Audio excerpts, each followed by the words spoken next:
Hi everyone, we're here another week at Mutant Watch, and we're really excited about today's show because it's about Inferno and the flames of trauma, or like depiction of trauma in the event Inferno of 1989, which was a while ago, and it's kind of in time because soon we're gonna have another Inferno, but I'm sure it's gonna be pretty different, but that's kind of where we wanted to talk about this one. And we have with us Connor Richesman, who is right there as a special guest. He does like really cool stuff, like trying to deconstruct, I think it's Claremont's run of the X-Men, like talking about some of the themes that come up in the run. And so that's really in tone with what we're going to talk about today.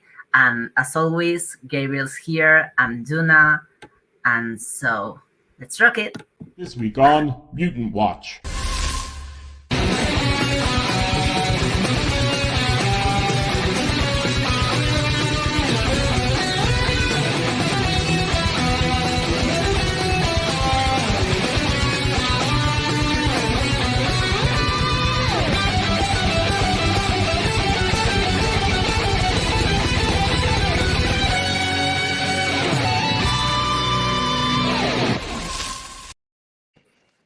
So the first thing that I want to ask you both, and for starting on the topic and for starting to relate Inferno to trauma and to the various mental health topics that appear in this event, is how this event has impacted you emotionally, or what you take away from it emotionally. That is kind of a broad look at the event, and then we're going to start talking about the specifics and about certain characters. Whoever wants to. I defer to Gabriel. Well, unfortunately, I don't have too much because I realized earlier today and yesterday that I apparently never read Inferno cover to cover until preparing for this show. So it hasn't really had time to have an emotional impact on me, get back to me in like maybe 2 weeks after I digest. But one of the things that struck out to me most is, and I know we've spoken about this a lot in the past, is the lack of agency of comic book characters. Because Inferno does dirty by a lot of people, and not even just the villains. I'm not a Jean fan, but I don't think I've ever disliked Jean more than in Inferno. And it's not even because of the character; it's just the way the writers crafted the story. And I do think that taking a lack of agency out of a story that we all now look at and say is about trauma is very fitting, but not in the way I think any creator could have intended. Yeah, I think it's so. I'm Connor, everyone. Hi. You might know me as Connor Reads X-Men on X Twitter or just normal Twitter. It's so like interesting to me that you read like a lack of agency into Inferno, because I think, and I'll just like open with my hot take and then be done with it until later, probably. Like, to me, like, Inferno starts during the Dark Phoenix saga, and to me that's a story about a woman robbed of agency, and in a lot of ways Inferno feels like a reflection of that, but in which some of those women are afforded an agency that Jean wasn't, or Jean as Phoenix, however you want to kind of disambiguate that. I feel like there's a lot more choice involved in the roads that Maddie and Illyana go down, in like a broader way. Inferno was something that I read in middle school. I had randomly picked up a comic at the grocery store. First I was like lured, and this is speaking to my age, I was lured into X fandom by X-Men Evolution. Which was good at the time, because I was a kid and they were kids, and I could connect to that, right? So then I asked my parents to buy me some comics. There was no comic book store. There was a grocery store. And so I had pulled 2 random issues off the rack. One was from, I want to say it was the Milligan run, where Mystique is impersonating a student to break up Gambit and Rogue. The other was an issue of later Claremont, where Emma and Rachel, in her Rachel Gray incarnation, have a moment breaking into a version of the Hellfire Club together. And I was just like, I need to know more about these women. Was really where it took me. And so I convinced my parents to go to Borders, and they bought me that X-Men Essentials book that was like the newspaper print. And I dove in and I read it all, and then have been kind of in and out of comics forever. By the time I had gotten to Inferno, I was a little bit older than when I picked up Volume 1, but I had such an attachment to Illyana by the time Inferno had come around that it was... I didn't realize that I had imprinted so much onto the queerness of her story, that I saw so much of it reflected in myself. And I also didn't have like the language to understand it as trauma at that age. And that's by virtue of a whole lot of privilege that I didn't understand what that story meant until last November, when with the encouragement, I was in a graduate assistant position in my research assistant position in my graduate program, and my supervisor was like, you need a hobby that has nothing to do with trauma or stress or politics or like these things that you constantly immerse yourself in. And I was like, I know, I'm going to reread comics. And she's like, I think that's a great idea. And the next week I came back to her with a Twitter account and like an action plan of all of these comics I'm going to read between now and I think it's September of 2022. And so I had missed the point of what she was suggesting. I had also missed the point that my training as what is now a mental health professional was really going to inform my relationship to these books in such a significant way. And to me, the Claremont's run persists for a little while after Inferno. But to me, like, it is the climax of Claremont's storytelling in a lot of ways. And so I have like a lot of reverence for it. Yeah. I can go now. So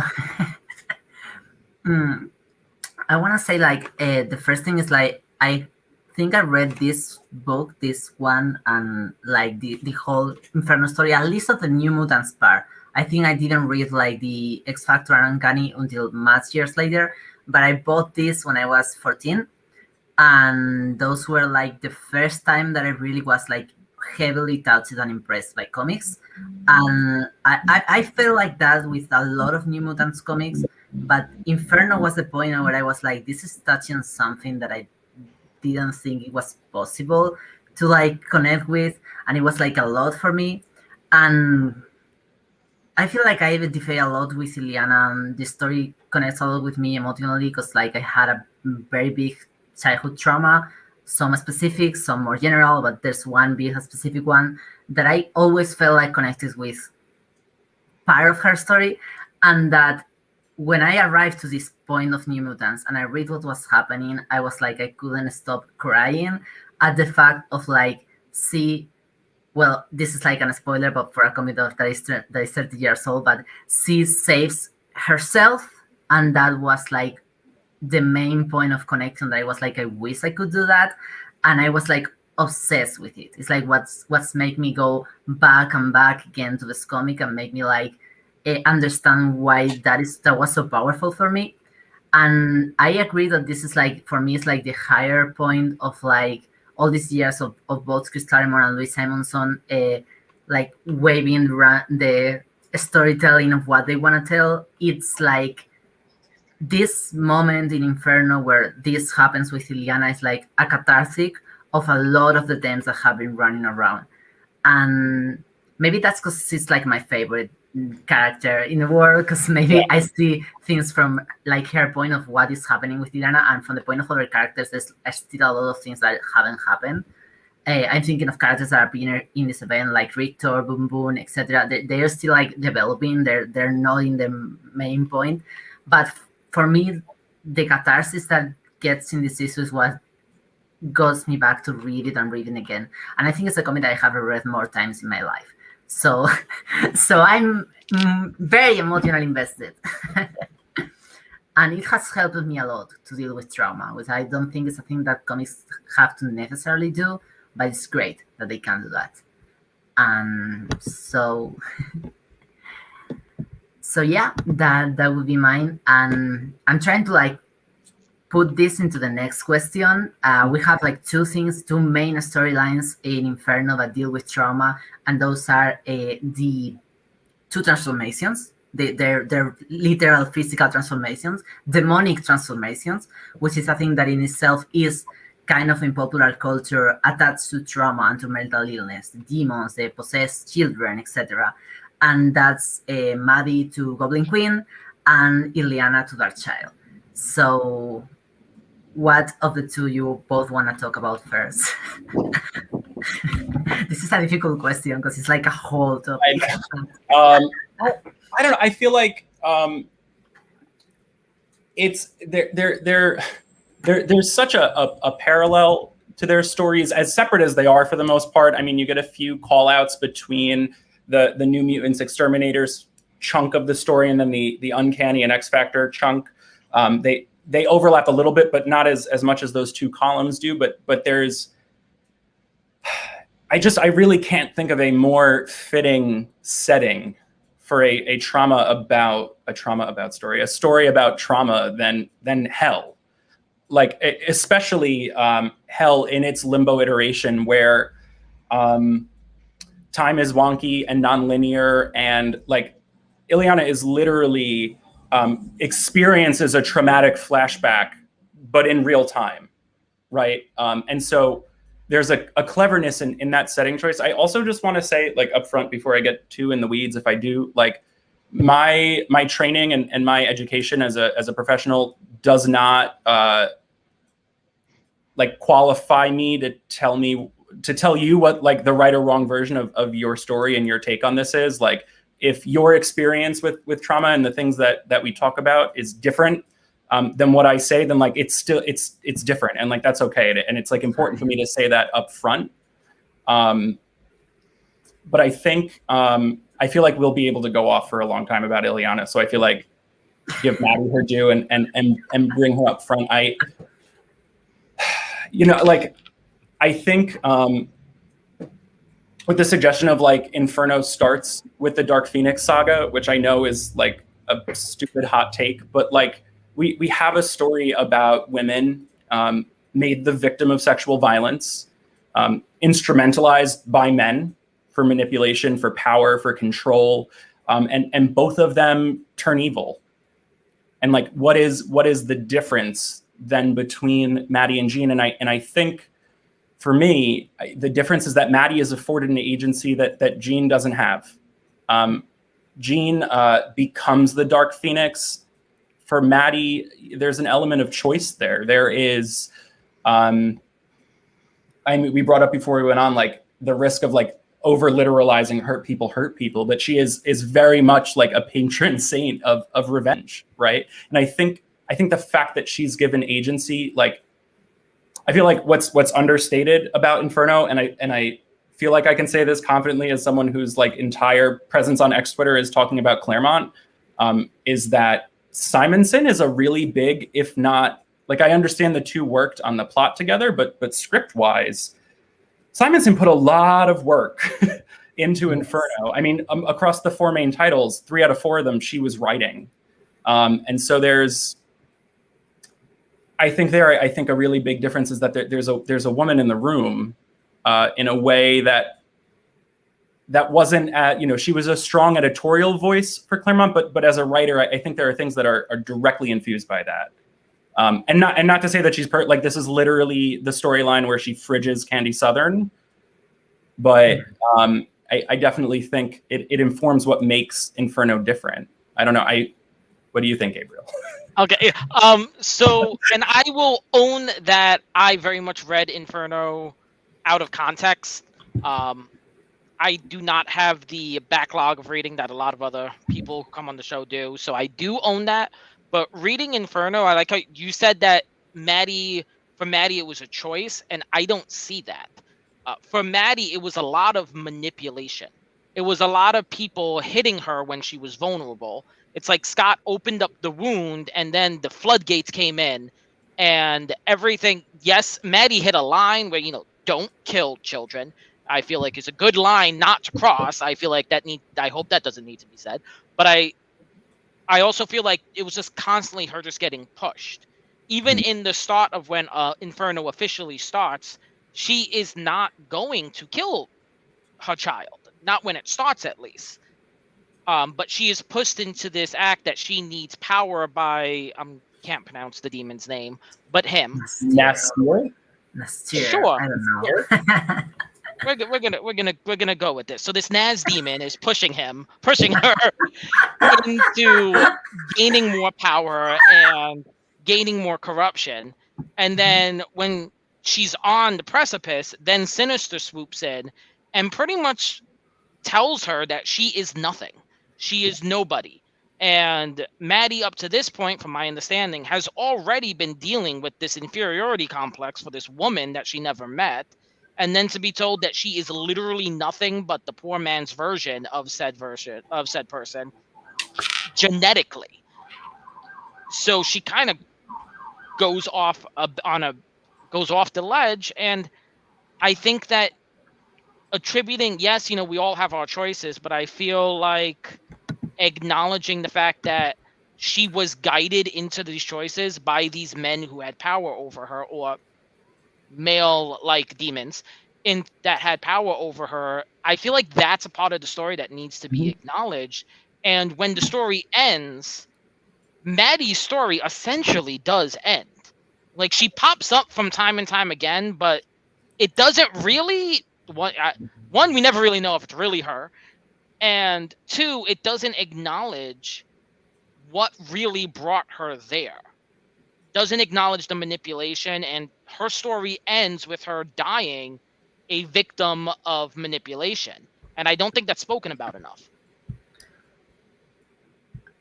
I want to say, No, go. I want to say I do think as much as this event is really fleshed out and like cohesive in storyline depth, I do see certain difference, and I think that's something that I see both with Illyana and with Maddie in the ways Simonson treats them versus the way Claremont treats them. And I feel like that's a way that you can read these characters in very different ways. I'm less of an expert on Maddie, but I know that for Illyana, it's almost like a really fleshed out evolution of the character, what happens once Simonson takes over New Mutants. And I think there's an issue that is plotted by Claremont that is scripted by Simonson, that is just Illyana reviving a traumatic event in the moon or something like that. And that issue feels like really you see both visions of the creatives, and I think both visions clash a little bit, not clashing a lot, but they clash a little bit. And I think it's there where you can see like Maddie is nuanced in the way that maybe a writer shows more empathy and another writer shows more of like, who is this person and in which way is he different to what we know of Jean. And I feel like that's a way that in both these cases it shows a little bit on the page. Like I can get both of your readings, like both Gabriel and yours, Connor. Yeah, I mean, like, don't get me. She is 100% tricked by Sim into into like accepting the demonic influence of the Goblin Queen. I almost said the Goblin Force. Oh no, the Goblin Queen. Like there are certainly elements of manipulation, and I hope I didn't like downplay those or discount them. I think when I like she's brought to the brink, but for me, at the edge of that brink, she chooses violence, and part of that is because by this point, I mean, she's been trained, groomed even to believe that there is no way out, that there is no, I mean, even before Inferno, I mean, I think it's like on 233 or something like that. I mean, like talking about trauma, like the literal depersonalization that I want to say it was Silvestri drawing, but she goes into this dream where Scott appears to her and like takes her eyes and puts them on a takes her lips and puts them on it and like builds Jean from Maddie's constituent parts. And she is left no one. But for me, I think she is in embracing the Goblin Queen. She's choosing to become something. And I don't think when I say there's a difference in agency, I don't think Jean sort of did. But by the time it became Dark Phoenix, that wasn't a choice that she was making. And so that's for me where like that distance in agency comes in.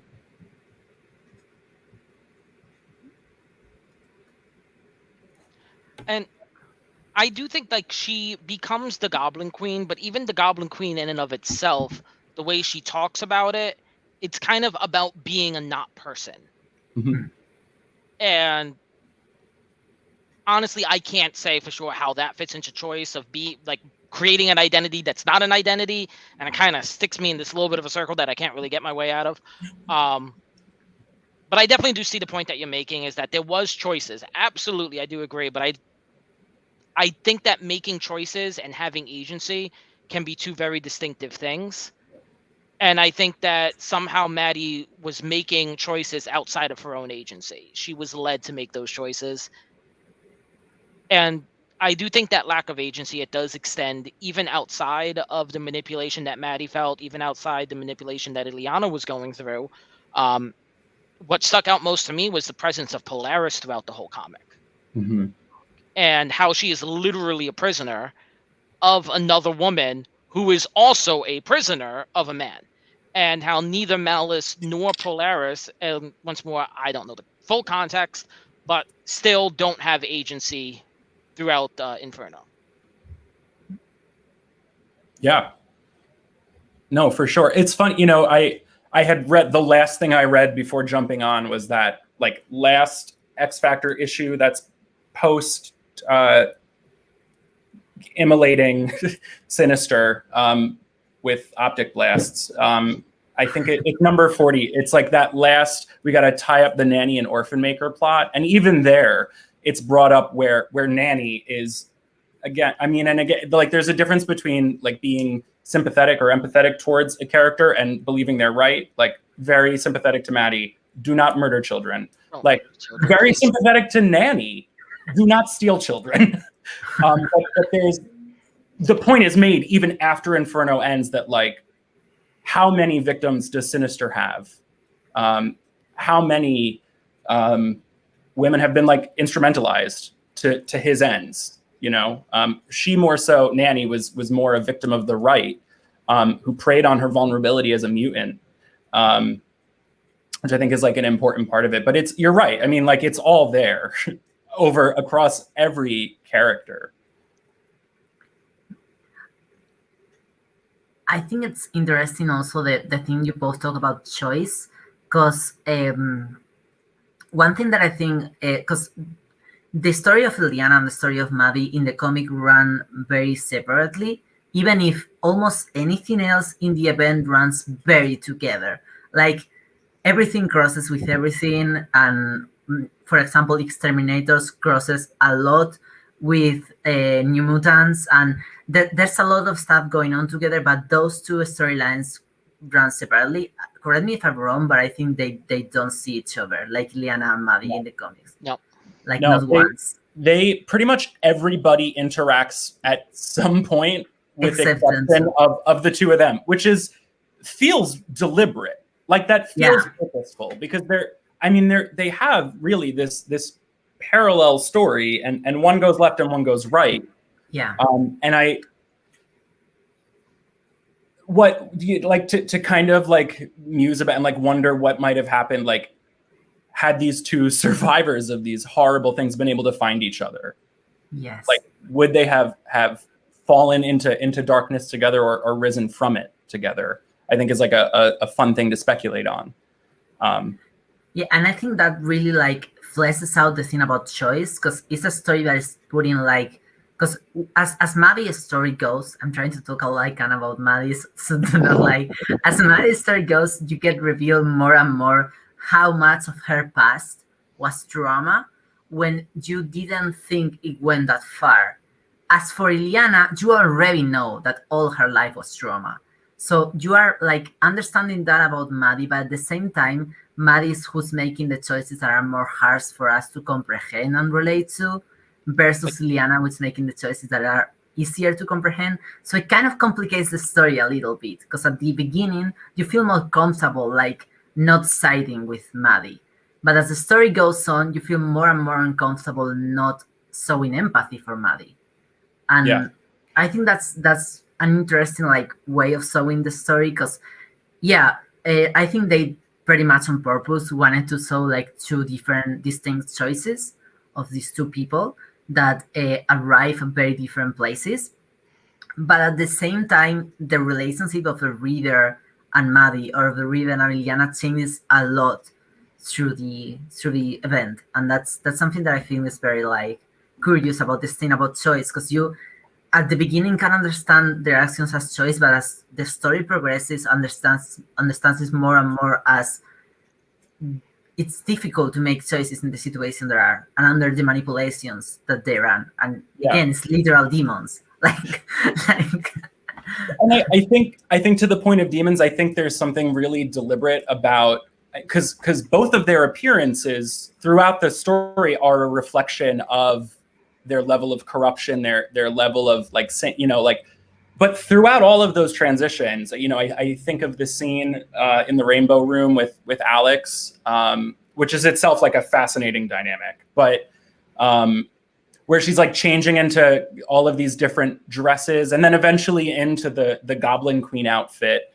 But she is always presented as human appearing. She doesn't grow horns or a tail or get encased in a full silver bodysuit. Like those things don't happen to Maddie, but they happen to Illyana. And I think it gives the reader a little more permission to look at Illyana and say, but she's not herself. It's almost a little more difficult to do that with Maddie. And I think it's intentionally, because I think there was mandate that we got to get this person off the page, which is, Maddie having no agency. Thanks, Jim. But at the same time, I mean, like, and I don't want to go into Illyana because we'll talk about her. Her armor is armor. Like it plays a very important role. But yeah, I think that visual distinction is a big part of what you're talking about.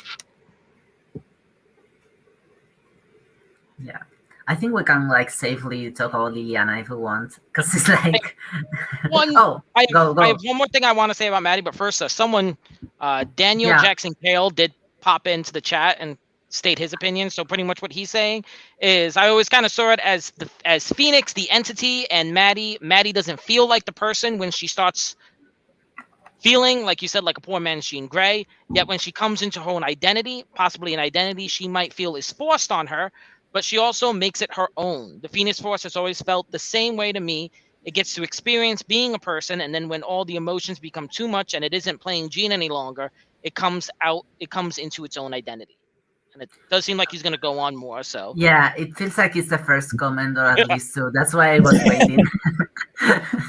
And I think that is why I am so sympathetic to Maddie in the end, is because when it all comes down to it, Maddie doesn't get an identity.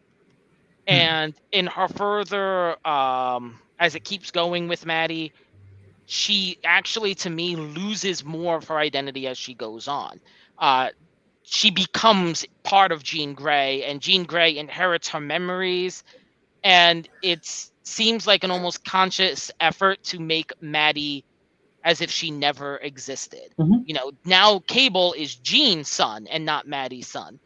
And I think that was a wasted opportunity to do that, to kind of make this character, who had been around for quite a while, essentially no longer be a thing. When I feel like they could have gone other ways with that. Yeah, she comes in I want to say 168. It's 80 82 or 83. It's just after the Brood saga. Like, she's there for a long time. I also think the thing that's really curious about Jean is that Maddie only gets to be a person in her eyes once she becomes like aware of the nature of their relationship. Like, before then, I don't know if anyone else, like, the word tramp gets thrown around a lot in Inferno, like a whole bunch. Yes. She speaks of Maddie like with this venom. And then once she knows that Maddie is a clone of her, it's like, oh no, she was stolen. Just like until she has, for all of, and I feel like I'm going to get ire for this, like, I feel like Jean's compassion is always what's championed about her. And yet, like, there was none in this story until it became about her, which I think is like a really curious thing, especially talking about like trauma narratives. I'm not going to believe it until it impacts me, type thing. And I think we see some of that with the New Mutants reactions as well. Yeah. And also, I feel like that lack of identity has been the one thing that's been constant with Maddie, even down to her last appearance in Hellions in current run. They are literally letting her stay dead because they're saying she's not a real person. Yeah. And that's like her dying breath is, tell them I was a real girl. Yeah. Like, Maddie is very much a real person, regardless of her genetics. I will point to several half dozen clones to confirm this. Like, girl had a soul. She made a deal with a demon. Those require souls, I'm told. Like, she's very much a real person, but it's, again, I like it because we're talking about this through a trauma lens. I feel like we should have been like, big content warning, like right up front. Like, yeah. I mean, she's treated as an object. You know, there's a line in New Mutants where Illyana gets brought into a demonic pawn shop, and they talk about her as something to be bought, to be sold, to be used, and like that same statement can be made of Madelyne. Absolutely.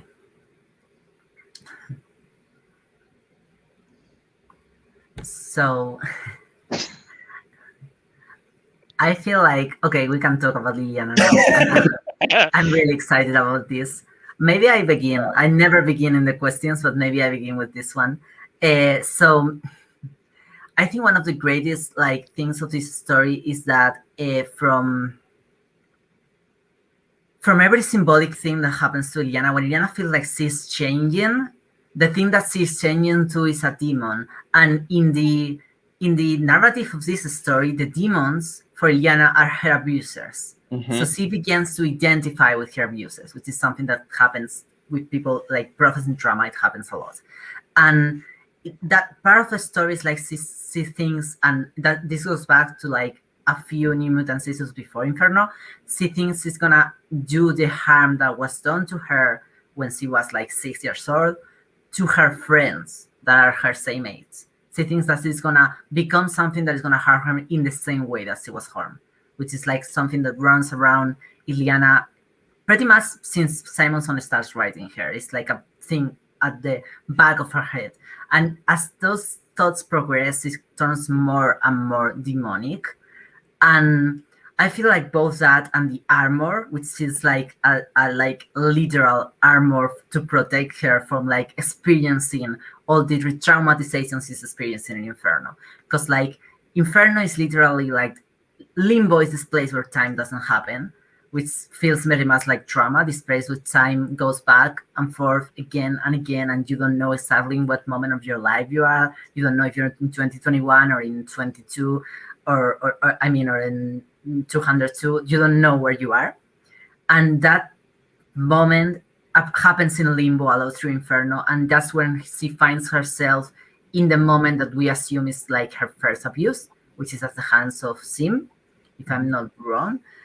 Even if her main abuser was Velasco, who is absent from most of this story, we feel like that's the moment where she understood that she was being abused, and then she forgot it, which is like kind of a thing that she's like looking at that like as if she was seeing something completely new happen to her, as if it wasn't a memory, but a thing that is happening now.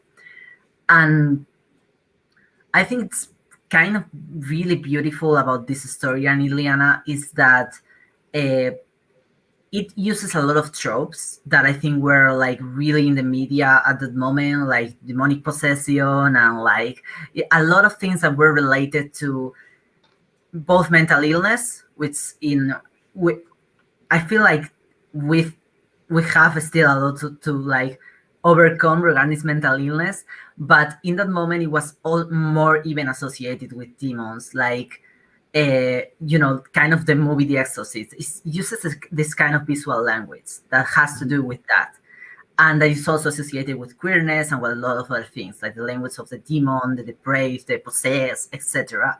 And it kind of subverts that because he's a character that is going through all of that, and she's still like filled with like this possibility of like growth and compassion and like empathy and like healing for herself.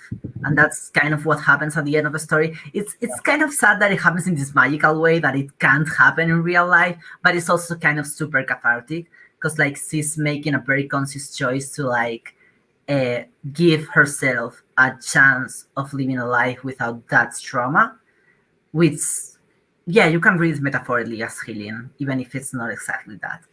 And that's my main like take on Illyana, but I'm like super eager to hear both of yours. Go ahead.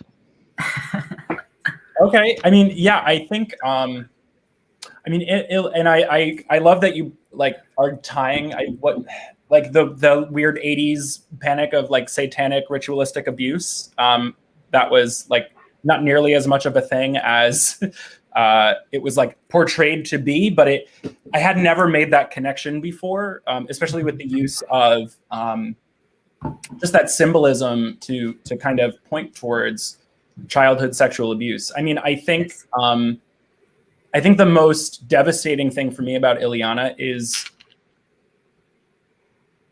I mean, you talk about her over-identification with her abusers. There is such an element of reenactment in her story all of the time. And that is such like a well-documented trauma response. I mean, she has literally made the site of her abuse her safe base.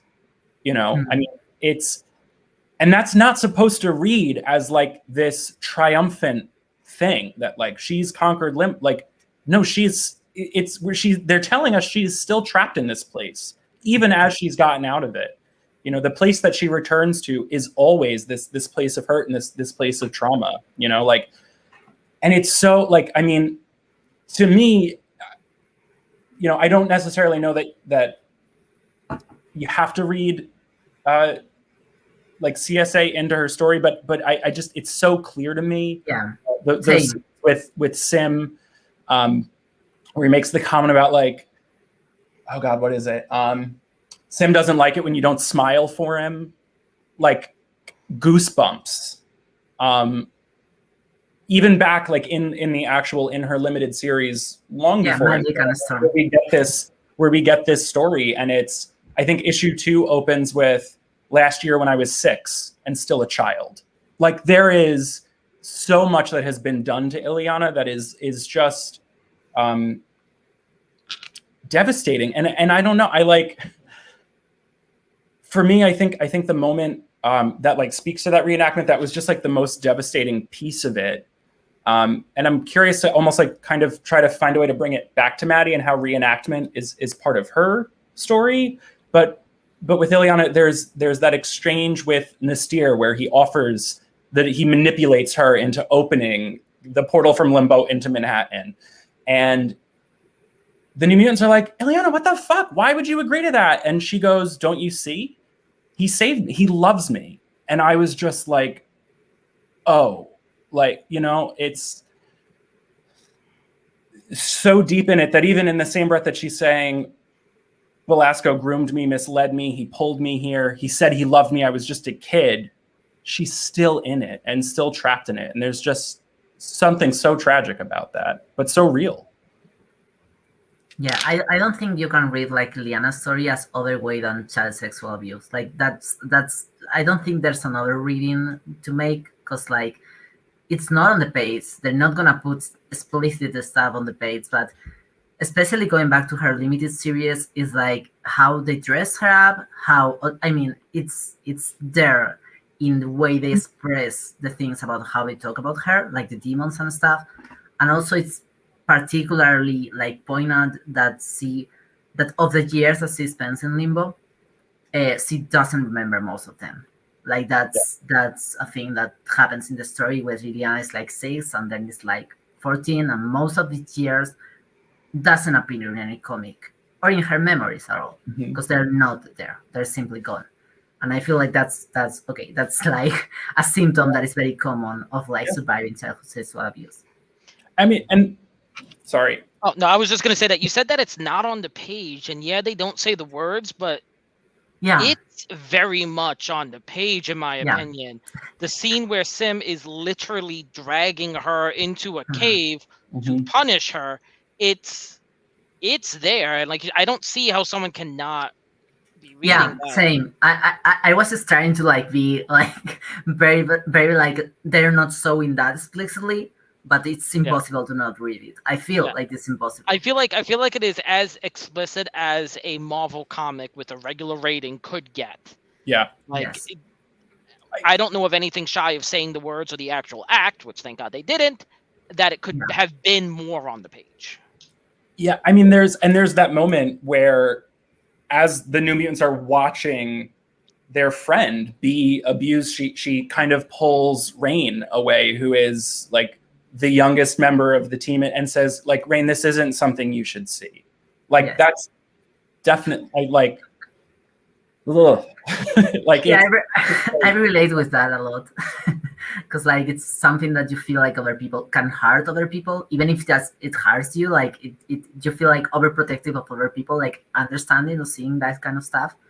Yeah, I get it. So it's talking about Rain, because I feel like there's a really interesting point to be made about how the friends of Illyana react to her various transformations and her all her prophesying and like going through like seeing her abuse. I'm kind of like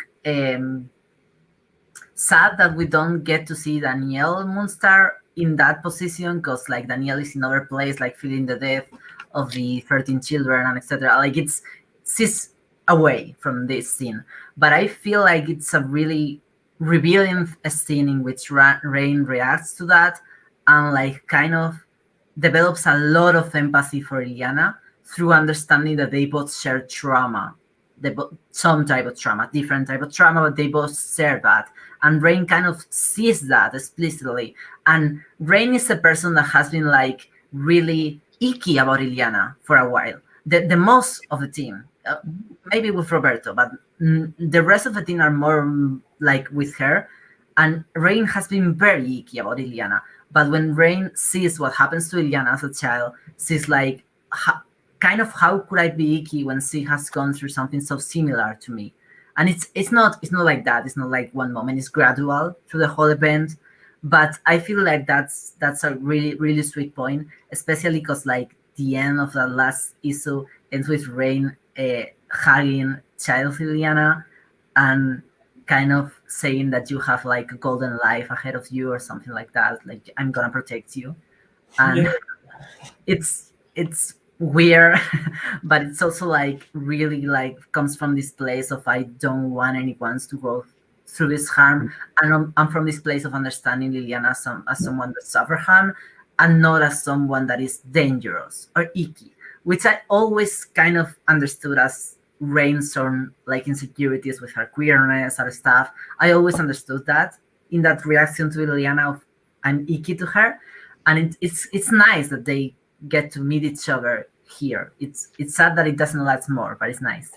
So, Dune, I have a question for you as someone who is much more well versed in the run of New Mutants than I am. Does this have a healing effect on Rain outside of Inferno? Does saving Yana help her kind of process her own stuff?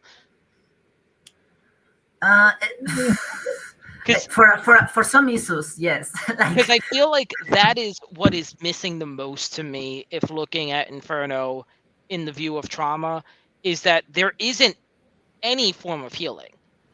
There is the kind of like the symbolic healing of Illyana, but in actuality, it's kind of like, let's just make it so that way the trauma never happened. Maddie dies at the end.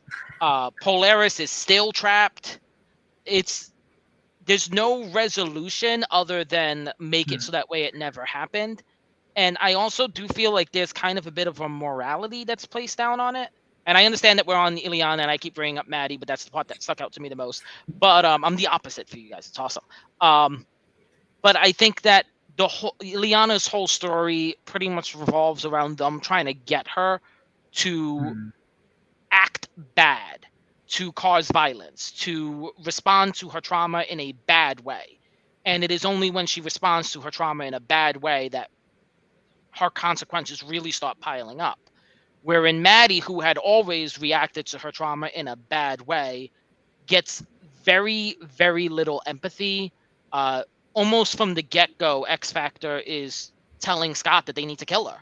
And once the X-Men find out what Maddie did, everyone but Havoc is saying, well, we need to kill her. And it kind of, if we're looking at it from a trauma perspective, that these are stories about trauma, it's kind of giving me this message that when you cross that line, you're no longer worth saving.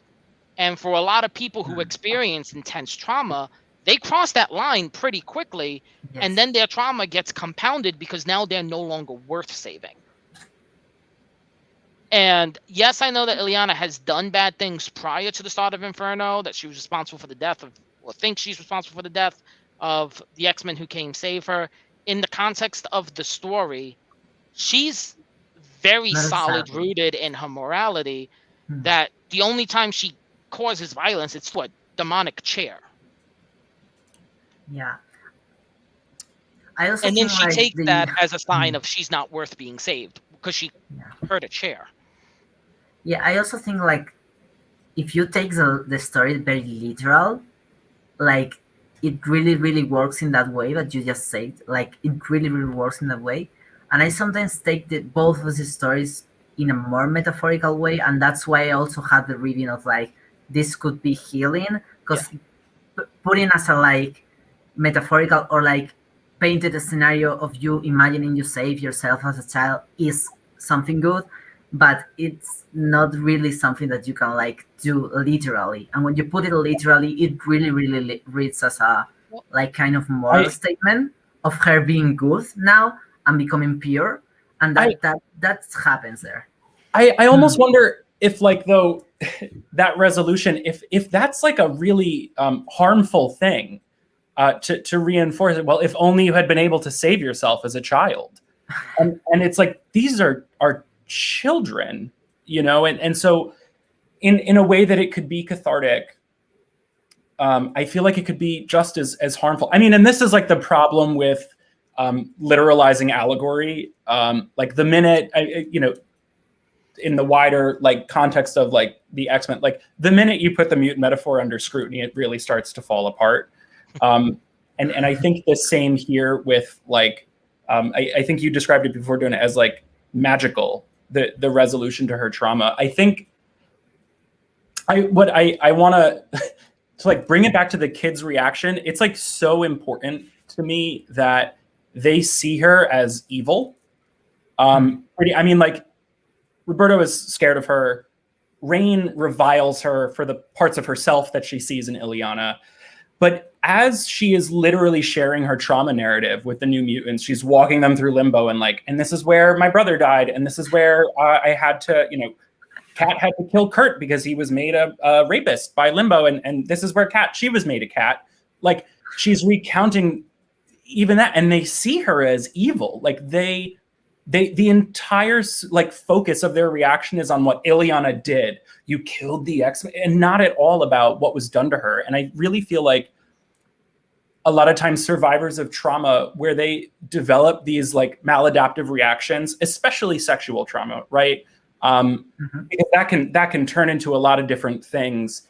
I want to, like, specifically about, I mean, so if I think the literal parallel to Illyana's turning more evil would be like a hypersexualization that can occur sometimes with child survivors, and that behavior is looked at as bad and wrong, and not at all as a reaction to what has happened. And like, the kid's reaction is very much that to me. They have to literally see her abuse. Like, she's telling them, like, and then and they're like, you're wrong, you're crazy. Like, how many survivors have heard those exact words when they've tried to be honest with the people they care about? It's a very, I hate how the New Mutants respond in Inferno. I really do. Yeah, me too. But also, I feel like it's literally something that a lot of readers could respond the same way. So I feel like the narrative subverts how the readers, like, I never agreed with the New Mutants there, because I was like, very, very much coming from the point of over-identifying with Illyana, especially with my experiences. But I think some people could come at this comic from like a point of view similar to the New Mutants, and it kind of shifts as the comic. I think it's one of the great narrative things that Louise Simonson does here is kind of subvert those tropes, or like putting in front of you and then making you question why you believe them. And like the New Mutants are not made to look right for doing it, which is super important. I mean, Simonson does the same thing in parallel in Exterminators, where Taki is literally literally describing like the goblins stole the children, like, and again, that's metaphor, but the Exterminators are like, oh, shut up. Like they dismiss his experience. They dismiss his fears and his real concern and the things that he's witnessed. And it's like that echo of children being disbelieved again in this wider trauma allegory that is Inferno.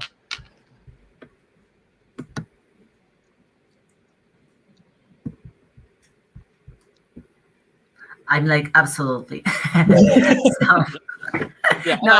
with you guys. I hate that that's how they responded, but I hate more that that's how the world responds.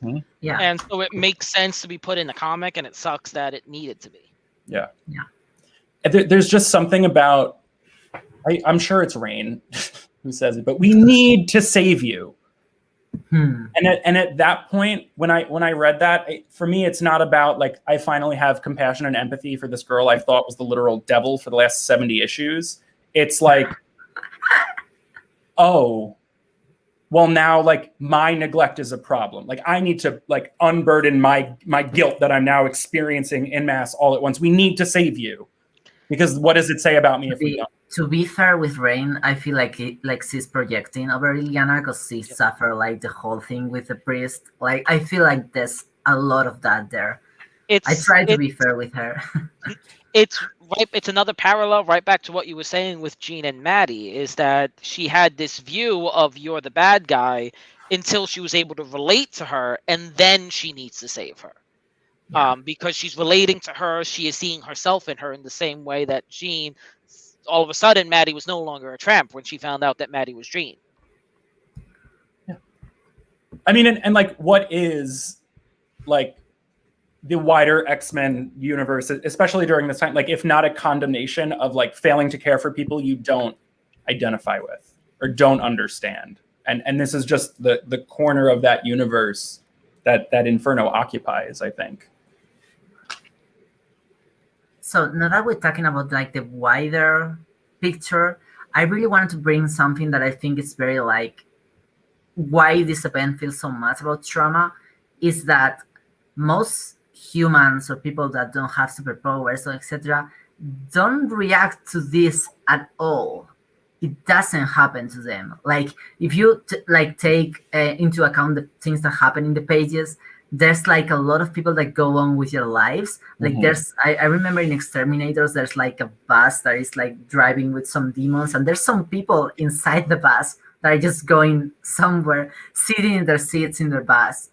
And like the whole like Limbo, the whole like this place that is hellish comes to the war, and most people don't process it.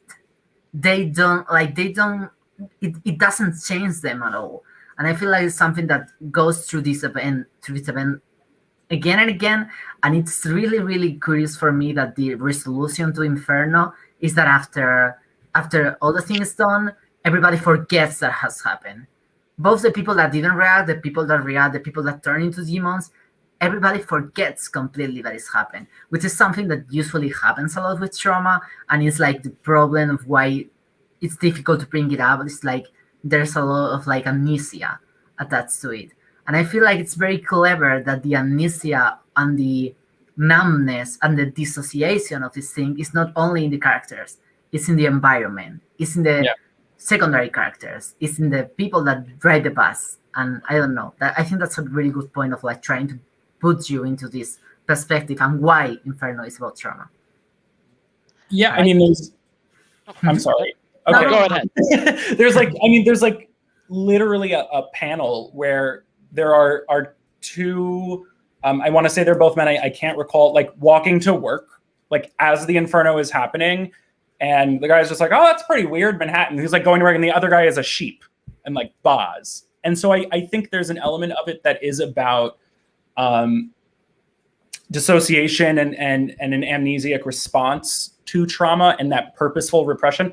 I think there's also, and again, this is like that broader piece about being unwilling to look at. I think there is also in there like a condemnation of folks refusing to look at what's happening around them.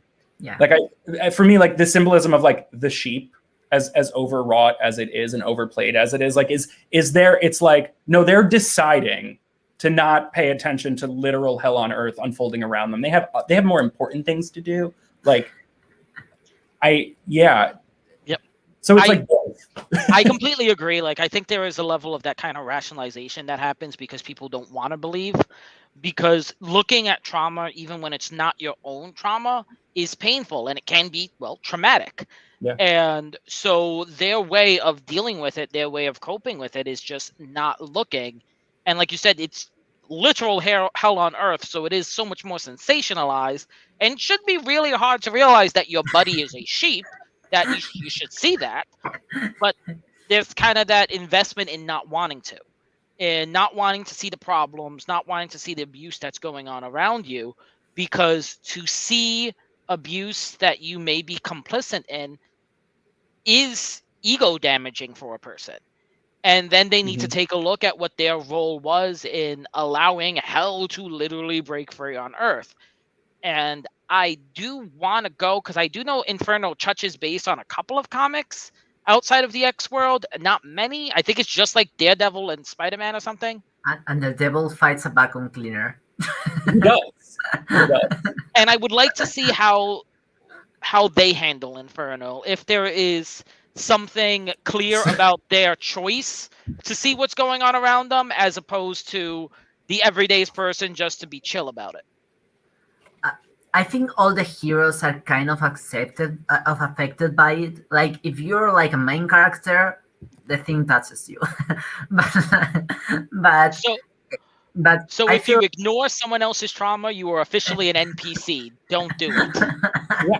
I mean, there's even like it's in Uncanny when Maddie and Alex go up to the Rainbow Room and the Ghostbusters are there, and there's a janitor and he has headphones in, and like the elevator. I really, to like shout out. I know Silvestri was on it. I want to say Leonardi had an issue. Simonson, no, not Leonardi. Simonson, Brett Blevins, like all of them made the Inferno as absolutely terrifying as possible.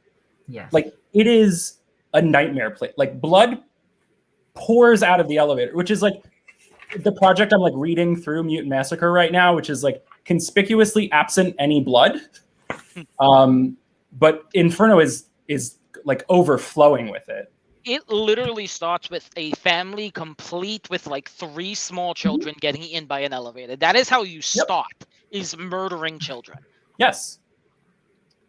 And it definitely doesn't pull any punches. No. Also, I grabbed my books, so this entire bottom half are the tie-ins, and the top half is the story. It has a lot. Yep. Damn. There are this is all I have. Event. It's the important stuff. I mean, the vacuum is fun. I was joking. It's like a really necessary like respite from the intensity of Inferno to just be able to watch Daredevil like fight a vacuum is like, I needed the mental break that this issue is giving me. And Daredevil is not having a mental break himself because he's thinking about golf and stuff while he's fighting a vacuum. As one does. Yeah, but I think to bring another point that I wanted to bring today, that is about the 13 children, and that maybe at the end of the show we can talk about like the ramification of Inferno. That's one of them. But I think the story, even if it wasn't like so clear, because we all know that Illyana's childhood sexual abuse is so clear, but even if it wasn't, the story is constantly recalling to violence against children, which is like a thing that is like talk about it into various levels in the story. And also, like, I feel like, to talk a little bit more about Maddie, I feel it's great that when she starts to recall her traumas, she doesn't know how far the manipulation of Sinister goes.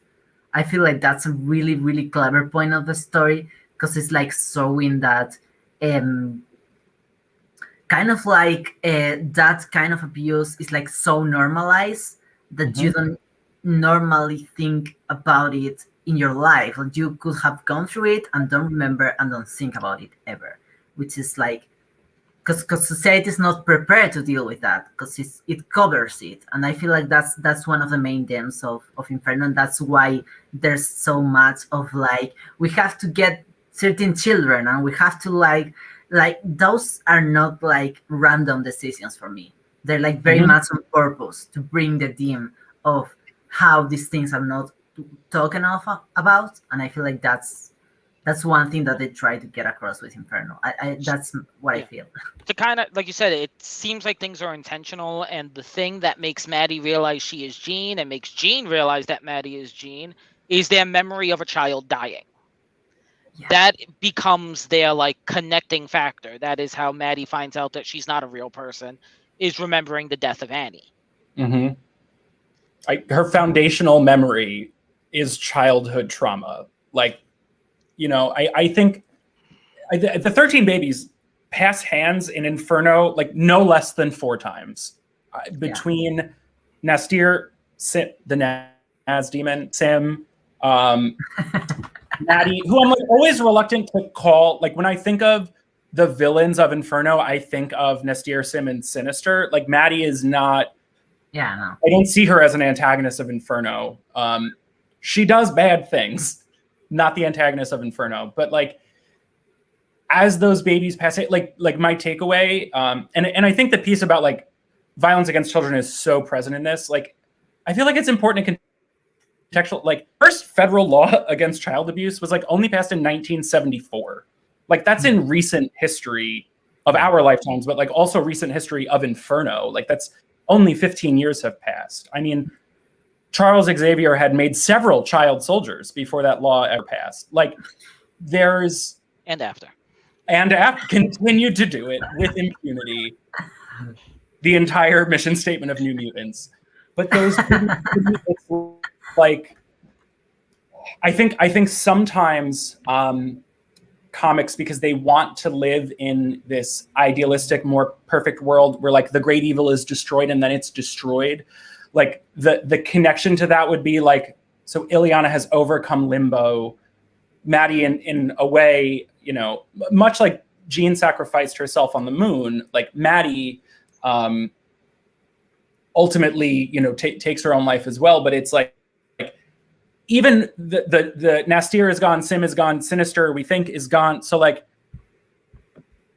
then the evil should be gone, right? And like, it's not. Like, no matter the abuse experienced by Illyana, experienced by Maddie, like, that doesn't go away. Like, there will always be children to abuse. There will always be someone there to abuse them.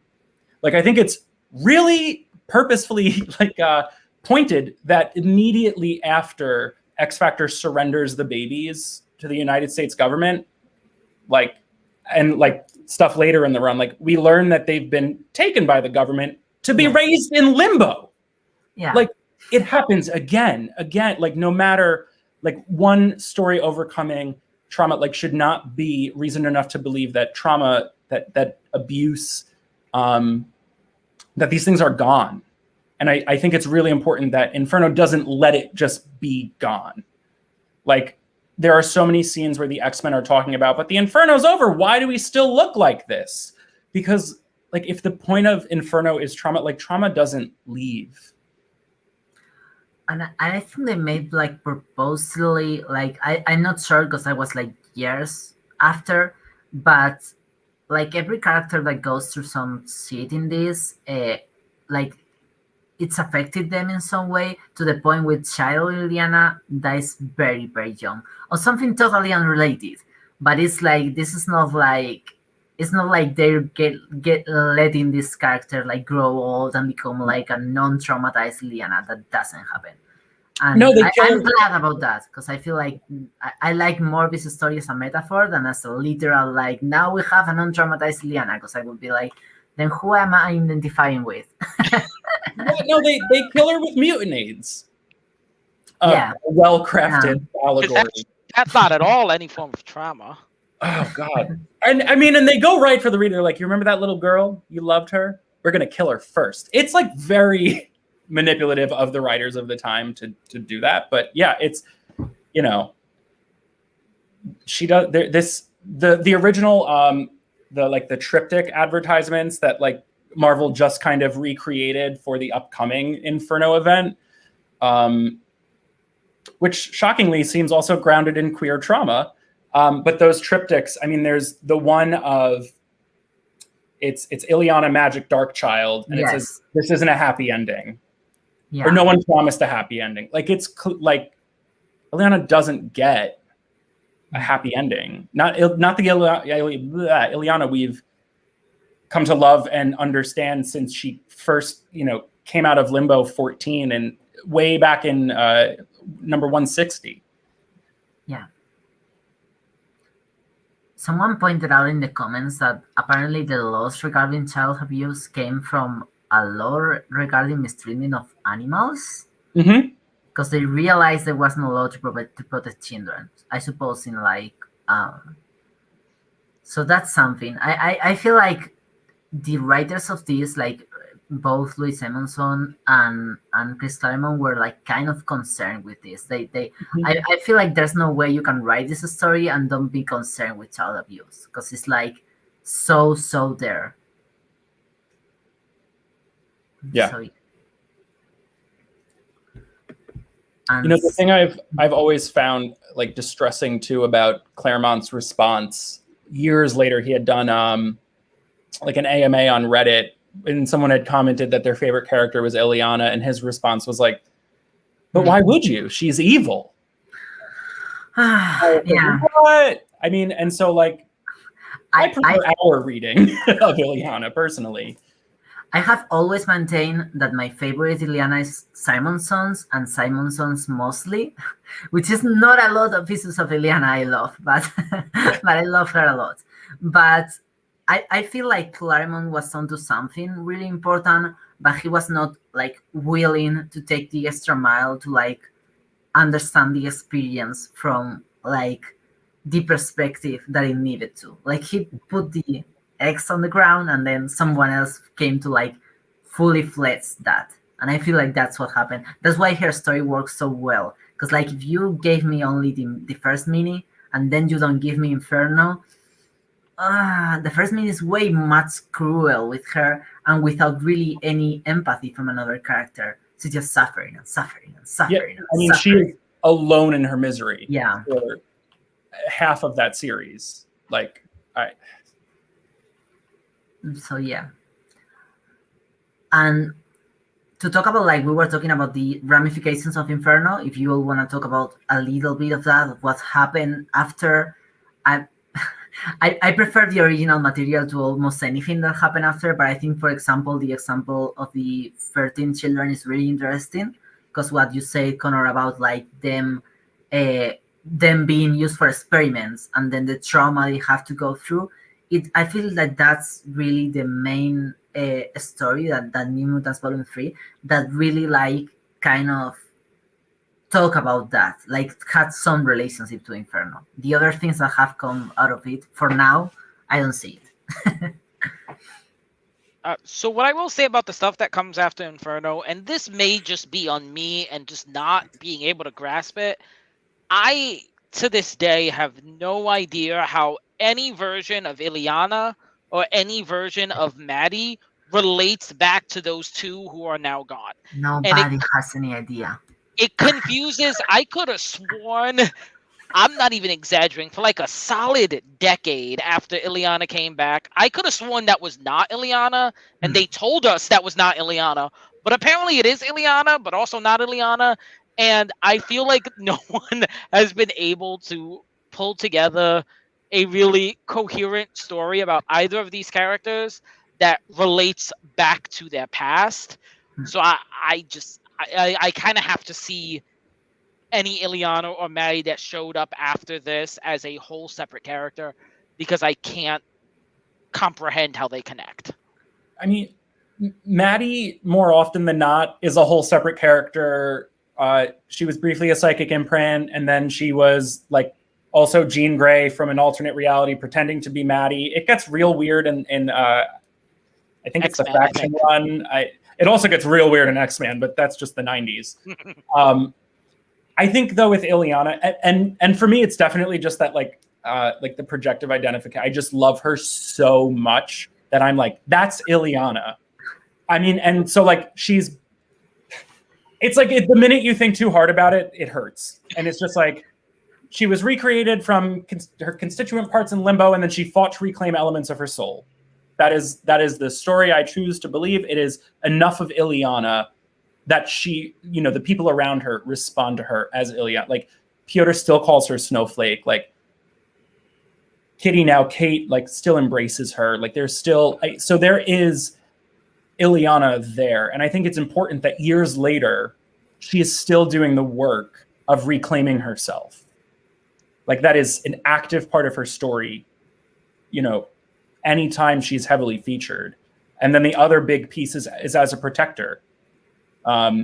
Whether it's now in Ayella's New Mutants, where she's kind of shifted into this role as teacher, or I prefer not to think about the series, but in Extraordinary X-Men, where yes, she's working with Satna.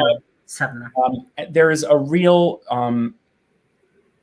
she's a protector of children, and I think that's a really important element to Illyana, and why it's believable for me that this is Illyana. Other than the Academy X kids, she does not protect them. She fully messes with them. But who didn't?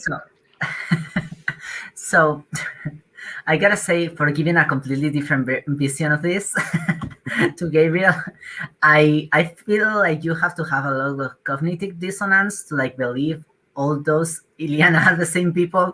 Because like I understand the love for the character, but like I'm trying to think who wrote that. Kieron Gillen, I think Kieron Gillen's Illyana is just plain cruel to a point that is like it's really buying into the demonic side of her. Like, it's really buying into like nothing of this of Inferno really happens. It's just like trying to go all Darkchylde again at some point. Bendis kind of does a little bit of that too. I'm just not gonna bash writers right now. I have a point, and and I feel like a lot of it is that when she came in Ex Infernos, when she came back, it was really messy, and it was really not clear which point of her was that, because it really didn't feel like something that happened after Inferno. It felt more like this was like her character after getting loose in Limbo for like 1,000 years or something like that, and really being really pissed off at everyone or something like that. And I feel like some writers, like the examples you put, that's really great. Ayala and Extraordinary X-Men. You're all gonna kill me for this, but New Mutants, they had souls too, and some of them, those examples feel like they're really pulling back on who this character really is. But there are other runs in which she's just like mean demon girl that is like very cruel and like really into like hurting people she loves for some reason. And that's for me the most, and it's for me it's like this is like really. There are two parallel stories with Illyana that I think about a lot, because in one I don't see Illyana at all, which is like the Academy X-Men, the Pixie storyline, and the other is the Sabna, which I see Illyana a lot there. And those stories are very similar in what happens, but what Illyana does is very different. And so I feel like writers really didn't like. I feel it's complicated to write a character that is put as a survivor of childhood sexual abuse and like really compromise to put that into the story in a way that is like comprehensive with her. And so a lot of writers, I feel, just boil out of that. Like, we're just gonna go for the aesthetics of the character. Yeah. So that's why I don't see like we have to believe it's the same Illyana because canon says so. But, but I mean, Does it say it though? Because I don't think it says it. I think we're still waiting for someone just to put something down on paper. Because what's made I'm crazy, and I made up this scene. I don't know, but I distinctly remember a scene between Colossus and Illyana where Colossus just says, like, "You are close enough, so you're my sister from now on," and they just roll with it. Yeah, that's Kieran Gillen. Uh-huh. And that's the Uncanny run in which Illyana forces Colossus to be the Sidorak. Yep. For the purpose of, I want you to know what it's like, which is like not at all how a survivor of trauma would know. Like, no. Yeah, no. There are, she goes that's in like and a out. Maddie level of response right there. Yeah. I mean, I think the thing that's important, so like in, before the Inferno happens and ignites, whatever, like, I think that fork where Illyana starts leaning into or falling into her darker nature is because Piotr and Kitty were injured in the massacre. They were sent to Muir Island, and then she watched Piotr die on television. And so absent there, they were really her grounding, stabilize. Like, she was on the New Mutants for 70 issues, 73 issues, not all of them. She was on there for a lot of them, and she never really felt 100% embraced by them in the way that Kitty and Piotr did. And even Piotr was a little wishy-washy, but Kitty all the time, once their influence was gone. And so what I try to read from as her character has shifted a little bit more towards the Illyana we know, it's like, because she's back among like the people who help her feel safe. That Illyana we get in Infernus was the one who was trapped, reenacting her trauma in Limbo again. She has to heal all over again. Yeah, and I feel like one thing that really I feel like some writers do with Illyana in more present days, that is very clever, is like trying to show exactly how her relationships, for example, with Rain or with Danielle, grow and become closer. I feel like that's a really, really strong point of characterization, because like if you take these Illyana's after Inferno, you have to understand that this is someone that has gone through that experience with trauma and that has a different experience of the people that she has around, because those people know what she went through. Because they didn't know before. They had some abstract idea, but they didn't really know. And I feel like they really like facing the fact of like this character would be like showing how now the relationship with these characters is, with Rain, with Danielle, with the people that were there in Inferno. I know Danielle wasn't exactly there, but like she arrived at the end to cry. I feel like it's important that the writer who brings Illyana back in is also the one who brings Maddie back both times as sympathy is Zeb Wells in New Mutants and most recently in Hellion, where the argument is like, they're real people. Like, I think it's important and deliberate that those are the characters he's like pulling back. Agree. Although Illyana was back already for some issues before Zeb Wells, but we can't forget them. Yeah, well, that was. She was back, but she wasn't back. She was just, her body was floating around somewhere. Yeah. Well, I mean, Wells' entire, like, that whole X-Inferno, is it X-Infernus? No, Wells is in New Mutants Volume 3, because X-Infernus is written by Cebulski, of all people. Right, okay. So, yeah, Wells' arc I want to say it's about, like, again, she's protecting children in Limbo. She's also doing some Limbo-y shit and like manipulating them and manipulating her friends to get her soul back. But there's still this, like, I want me back. That's intrinsic to the character that we get in that. And it's also really shown which characters she has grown, like going back to the theme of trauma, which characters really understand what she went through and which characters haven't had that connection with her. Because I remember, and it makes me very sad because I think they would be pretty great friends, but it doesn't make sense in canon. In the end of New Mutants Volume 3, Karma is really, really hesitant about Illyana. And I get it, because they don't share a lot of emotional things in common. They don't share a lot of storylines in which they get closer. They don't get closer, really. So I think it's really clever that it shows like different characters have different reactions to this manipulative but still traumatized Illyana. And Karma is like the worst reaction of all, because it's like, I just don't get it. Well, one thing I think of note with Karma has her own, like, Yeah. has so much trauma. And the character that she ends up relating the most to and become a caretaker for is Face, who was one of those 13 babies. Mm-hmm. And saying that Face is kind of a victim of how Illyana was lashing out in the beginning of that volume isn't that big of a stretch. Yeah. So I do think that some of her animosity or distrust for Illyana is Yeah, out it of makes a lot of protection sense. for Face and her other victims. It's a little messy. Like trauma. I do That's have to say I love and I don't know, this is really only tangentially, I guess, connected to Inferno, but the relationship that she ultimately develops with Scott, where there is this real like lost child connection between them. And I am perhaps controversially like a fan of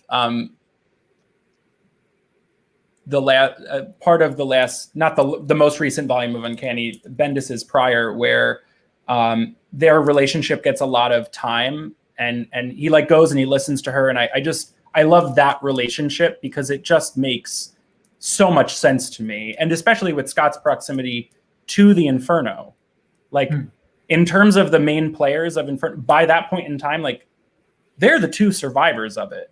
The rest of the team was there, but in terms of the people most directly impacted, Maddie's gone, Gina's gone. It's Cable's doing Cable stuff in the future. Inferno really stopped being part of his story forever, mostly. Like it's the two of them, and I think that bond is important and something to look at. I know this is taking things off track, but that run of Uncanny, I think had a lot of. I think it had a lot of potential with concept, and I think that's one of them. That if that would have been leaned into more heavily as those bonds, as survivors, if we're back on track, we're talking about trauma. I think that all those characters and the bond they could have shared because of the trauma they all experienced of being survivors, I think it could have been a very, very different story, and I think it could have been a very impactful story. Yes. Yeah, I think it's no. Sorry, go for it. No, go for it. No, is it like just too that it's that they're the ones who are radicalized or made to play that part? Is there's like a lot to unpack there that feels like a completely different podcast episode. But I do my like other soapbox is like I feel like I hear a lot of resistance reading the current era about like Magic as one of the war captains. She's not no, but she is Scott's lieutenant. And I am absolutely certain that because of their relationship, he said, I need her in my corner. Pick the other two. And so that makes a lot of sense to me. And gives Illyana power for the first time in. And I gotta say, like talking about Inferno in like the general sense, I really hope that the Inferno that we're about to see soon also talks about trauma. I would be happy if the main characters are different, if the like feel of the story is similar. Mm-hmm. I get very worried about Inferno, new Inferno being about trauma, because as a topic, it is something that is so easily to be done horribly. Yeah, that's true. And I feel like it is very possible for us to get a story that is on the surface level, a great story about resolving plots and moving things forward and character development, but then be horrible about its trauma representation if it does try to go there. So I would be worried if Inferno 2020 whatever is going to be about trauma. Yeah. I mean, and that's I feel like that's the occupational hazard of being an X-Men fan is oh wow, we're gonna go through it sometimes, and we're gonna like stay going through it. Like we always come back, which is its own, I guess, form of reenactment. But like, I feel like there's something to be said right there about the trauma of being an X-Men fan. Like grad school, mean, like, really drilled down secondary trauma. Like reading the Claremont run has required a lot of consultation with my therapist. Yeah, no, I now I think about it, I think I reread this issue like minimum 100 times. Minimum. Mm-hmm. That's the minimum times I have reread it. I know some of the dialogue by memory. And I feel like that's part of like the thing that you were all talking about, like the reenactment, because I'm like, yeah, that gives me some type of reassurance that it makes sense, like the things that I felt when I was 14 and the things that I feel now. So that's an achievement of the book. Yeah. So I think we talk everything that we wanted to talk. Yeah. Yeah. So if you both want to say anything else.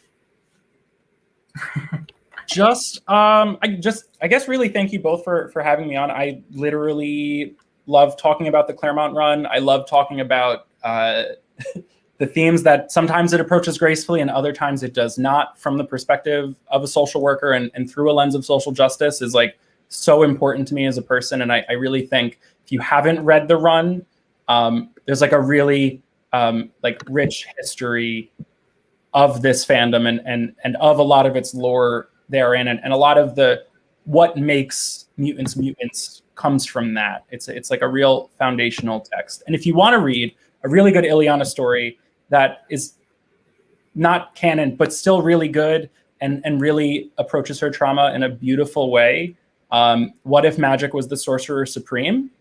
Yes. And Doctor Strange the End, both by Leah Williams. They're both one-shots, and they both are just really incredible stories for Illyana. There's some really beautiful work in there. So thank you so much for coming to the show. Like, thank you so much. This was great. It was a topic that I've been wanting to talk about for a while, because we always like kind of go around it, but then I get shy about it. But yeah, this was great, and I'm really happy to talk it. Oh. We spent a lot of time talking around Inferno, because every time we start, Duna realizes that it's really its own episode and we can't do it justice.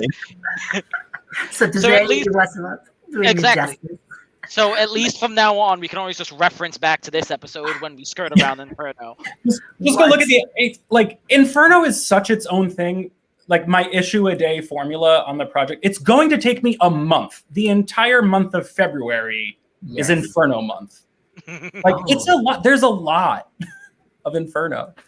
If you discover something while you are doing your entire month that is worth another podcast, let me know, because we can like, because this is literally an event that I would never get tired of talking about.